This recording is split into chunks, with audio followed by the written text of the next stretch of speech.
आप देख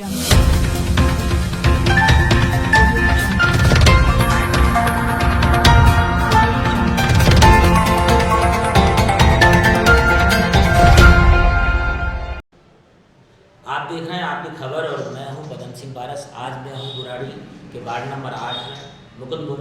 मैं निगम पार्षद गुलाब सिंह राठौड़ जी मृदभाषी एवं सरल हृदय सम्राट और जनप्रिय नेता और सामाजिक कार्यकर्ता, तीसरी बार उनको पब्लिक ने फिर दोबारा से चुना है और पिछली बार 10 साल तक कार्यकाल उनका बहुत अच्छा रहा है, पब्लिक उनसे खुश रहा। आज बात करता हूँ उनसे और मिलते हैं गुलाब सिंह राठौड़ जी से। गुलाब सिंह जी, सर्वप्रथम होली की बहुत बहुत शुभकामनाएं। तीसरी बार निगम पार्षद बनने पर बहुत बहुत बधाई। तो जो जिस तरह से मैं आपके स्वभाव को देख रहा हूँ कि एक बार जब पदाधिकारी बना रहता है या किसी पद पर जिम्मेवारी पर रहता है तब आदमी पब्लिक के साथ बड़ा अच्छा संपर्क बना कर रखता है। लेकिन मैं आपसे बीच में मिलता रहा पूरे और काफ़ी दिन से मिलकर ये चीज़ देखी है कि आप तो निगम पार्षद न होते हुए पब्लिक के बीच में निगम पार्षद की तरह आपने भूमिका निभाई है, पूरा सहयोग साथ दिया है। ये प्रेरणा आपको कहाँ से मिली और किस तरह से पब्लिक के बीच में विचारधारा बनाए रखने का जोश और जुनून आपको किस तरह से मिला, इस पर प्रकाश डालें। देखिए, सबसे पहले तो आपको भी और आपके चैनल को भी होली की शुभकामनाएं, बधाई और समस्त देशवासियों की होली की बधाई। दूसरा है प्रेरणा। प्रेरणा मनुष्य को जीवन में स्वतः अपने आप से लेना। आप जिस भी कार्य को कर रहे हैं उसके कार्य का निमित्त क्या है, उस कार्य का उद्देश्य क्या है, आपका विचार क्या है, विजन क्या है, क्यों करना चाहते हैं। तो आप राजनीतिक जीवन में किस लिए आए, तो आप देखेंगे मोस्टली पॉलिटिकल लोग जो होंगे राजनीतिक क्षेत्र में वो कहते हैं मैं जन सेवा के लिए आया, जनता की सेवा करना चाहता हूँ, जन सेवा में आया हूँ, सोशल वेलफेयर से हो जो भी हो। तो जब वो जन सेवा करने के लिए होता है तो वो चाहे सत्ता सीट पर रहे या ना रहे, उसे एक समान लगता है कि वो जन सेवा में रहा है। लेकिन जैसे ही सत्ता सीट पे आने के बाद लोग इसको व्यवसायिक सेवा कर देते हैं, राजनीति को व्यवसाय राजनीति से हटा के राजनीति में ला देते हैं और ये जन सेवा की जगह मैं इसको कहूँ निजी सेवा या व्यवसायिक सेवा में लग जाते हैं। तो ऐसे पीरियड में एक टाइम के बाद जब सत्ता सुख से अलग होना पड़ता है तो उसमें तकलीफ होती है, परेशानी होती है कि मेरे कुछ घाटा हो गया। मैं थोड़ा इससे भिन्न रखता हूँ। मैं टोटल चाहे सीट पर रहूँ या ना, मेरा उद्देश्य जो है मैं उस पर चलता रहता हूँ। तो अगर सीट है तो मैं फिर भी बाउंड हूँ कि मुझे बैठना है, लोगों के लिए काम करना है, लोगों के लिए लोग आएंगे मिलने। और जब मैं काउंसलर नहीं होता हूँ तो मुझे मालूम है मुझे लोगों के पास जाना है, मुझे लोगों को बुलाना है, उनकी सेवा करना है, उनका काम करना, तो काम को ढूंढना होता है। तो आप करना चाहते हैं तो निरंतर आपके पास काम, नहीं करना चाहते तो आप सत्ता सीट पर रहें या कहीं भी रहें, नहीं होता है। तो मुझे लग रहा है कि ये कोई बहुत बड़ा महत्व नहीं है। मनुष्य के उद्देश्य जो होते हैं उसके साथ चलता रहे तो उसके पास हमेशा समाज में उसकी पहचान बनी होती है। और समाज में पहचान है तो आपसे बड़ा लीडर नहीं। यूँ तो आप देखेंगे कोई भी पार्षद, विधायक, सांसद वो प्रतिनिधि हो सकता है लेकिन जन नेता नहीं हो सकता। जन नेता होता है जो जनता के बीच में स्वीकार है। और उसके लिए आप देखेंगे कि देश के अंदर 10-10 साल प्रधानमंत्री भी लोग रहे लेकिन उन्हें नेता लोग नहीं मानते, आज भी नेता नहीं मानते, कुछ स्वीकार ही नहीं नेता के रूप में। और ऐसे भी लोग हैं कि सीट पे आते ही उन्हें पूरा भारत ही नहीं बल्कि विश्व ने पूरा नेता मान लिया। तो ये आपके कर्तव्य, आपके क्रिया, आपके करने का तरीका, आपके विचार, व्यवहार, ये सब कुछ तय करता है कि जो जनता समझती है और उसे लीडर मानती है। तो मेरा भी यही है कि जिस भी क्षेत्र में है वहाँ एक लीडरशिप के रूप में काम करे, एक अच्छे नेतृत्वकर्ता के रूप में काम करे ताकि स्वीकार्यता हो। और मैं धन्यवाद करूँगा अपने मुकुंदपुर वार्ड की जनता को, बुराड़ी विधानसभा के लोगों का, सभी का जिन्होंने मुझे जहाँ से भी रह के इसने आशीर्वाद दिया और मुझे तीसरी बार निगम पार्षद चुनने का अवसर मिला।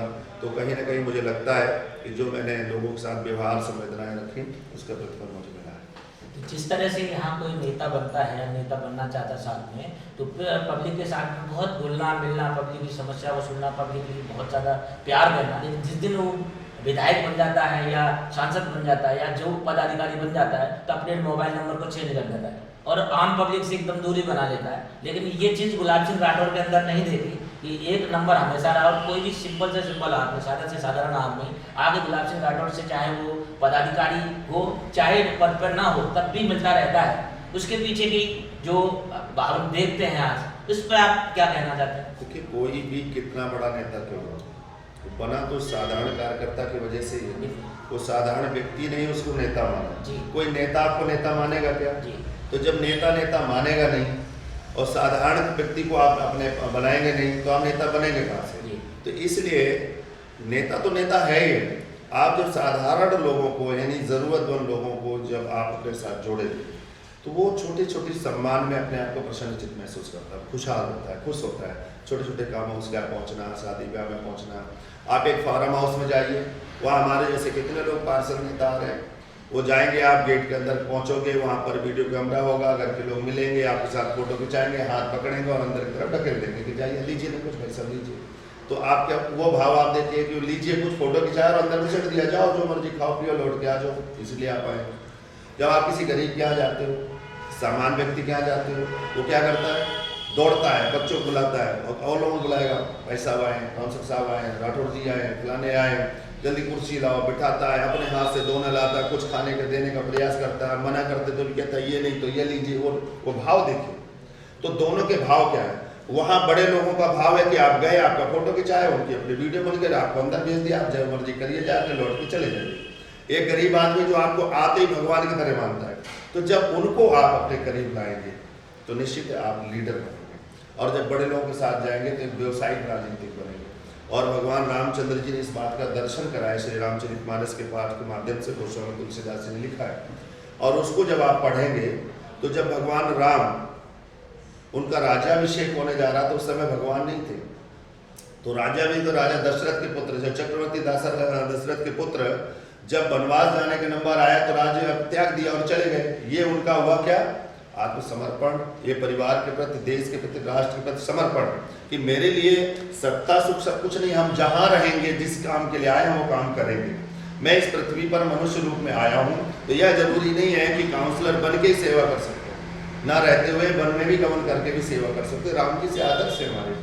अब जब वो वन में जाते हैं तो वहाँ पर उन्होंने पुकालों में, कंदराओं में, पहाड़ों में, जंगलों में, बेलों में, कहाँ पर किसको ढूंढा? पिछड़े, वंचित, दलित, कमजोर, गरीब, बानर, रीछ, भालू, इन सबको इकट्ठा किया और उनको ले जाकर के उन्होंने लंका में चढ़ाई किया। तो देखिए, नल नील के माध्यम से राम जी का नाम लिखते समुद्र जैसा पुल बन जाता है समुद्र के अंदर।